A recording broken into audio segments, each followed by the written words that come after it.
வணக்கம் மக்களே, நம்ம இன்றைக்கி இந்த வீடியோவில் என்ன பார்க்க போகிறோம்னா, நம்மளுடைய தமிழக முதலமைச்சர் ஜோசப் விஜய் அவர்கள் டெல்லியில் நடைபெற்ற 11வது நிதி ஆயோக் கூட்டத்தில் கலந்து கொண்டு தமிழக மக்களுக்கு முன்னேற்றத்திற்காக என்னென்ன கோரிக்கைகளை அவர் வச்சுருக்காரு அப்படிங்கிறத நம்ம இந்த வீடியோவில் பார்க்க போகிறோம்.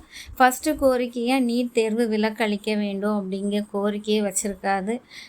12ஆம் வகுப்பு மதிப்பெண் அடிப்படையில் தான் மருத்துவ சேர்க்கை நடத்த வேண்டும் அப்படிங்கிறத அதில் சொல்லியிருக்காரு.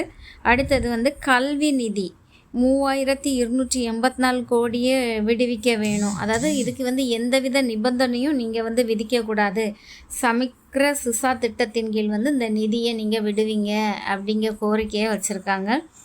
கோவையில் 2வது எய்ம்ஸ் மருத்துவமனை அமைக்கணும் அப்படிங்கிற அடுத்த கோரிக்கையை வச்சுருக்காங்க. எய்ம்ஸு மருத்துவமனை அமைக்க நாங்கள் நிலம் தரோம், நீங்கள் நிதி உதவி அளிங்க அப்படிங்கிறத கேட்டிருக்காரு. அடுத்தது இளைஞர் நலன் மற்றும் வேலைவாய்ப்பு பற்றியும் பேசியிருக்காங்க. தொழில்நுட்ப மையங்கள் நிறுவ நிதி உதவி அளிக்க வேண்டும் எனவும் அவர் அடுத்த கோரிக்கையை வச்சுருக்காரு.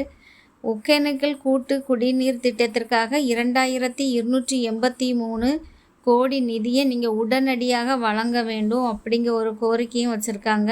இலங்கை மற்றும் பாகிஸ்தான் சிறையில் உள்ள தமிழக மீனவர்களையும் மீட்க நீங்கள் நடவடிக்கை எடுக்கணும். பேரிடர் மேலாண்மை திட்டத்திற்கு கூடுதல் நிதி வழங்க வேண்டும் என்ற கோரிக்கையும் வச்சுருக்காங்க. 6 வழிச்சாலையாக மாற்றுவது உள்ளிட்ட முக்கிய தேசிய நெடுஞ்சாலை திட்டங்களை விரைவுபடுத்த கோரியும் உள்ளார். தமிழர்களின் வாழ்வியல் நெறியான திருக்குறளை தேசிய இலக்கியமாக அறிவிக்க வேண்டும் என ஒரு முக்கியமான கோரிக்கையும் வச்சுருக்காங்க. 2036க்குள் $1.5 டிரில்லியன் பொருளாதாரமாக தமிழகத்தை மாற்றுவது இலக்கு என்று அவர் கூறியிருக்கிறார்.